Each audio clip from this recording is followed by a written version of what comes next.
Gas cylinder ଫାଟି ମା ମୃତ ତିନି ପୁଅ ଗୁରୁତର। କନ୍ଧମାଳ ଜିଲ୍ଲା ବାଲିଗୁଡ଼ା ଥାନା ସୁଡ୍ରା ବଜାର ସାହିରେ ଘଟିଛି ହୃଦୟ ବିଦାରକ ଘଟଣା।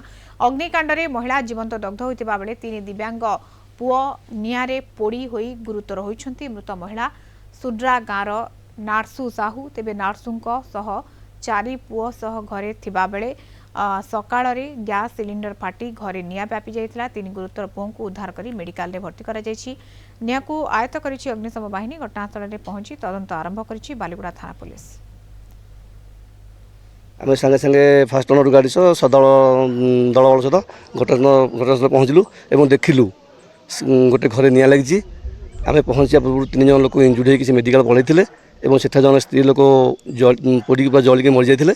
आम आसिक निआँ को लिभेलु से डेड बडी की भी बाहर कलु। बडी किसी ना तोटा सब पोड़ी तरली जाइए चिन्हवा भी मुस्किल चिन्ह हो ना बडी किसी भी ना किए जड़े भाई गाँव एका मो पाक फोन कले तो जमी फोन कले एमती एमती घटना घर पड़ जाइए बोलिकी आम मो स्त्री को धरिक आम मो गाड़ी धरिक आम पलि आसलु आसला बेलू घर सब पोड़ी जाइए।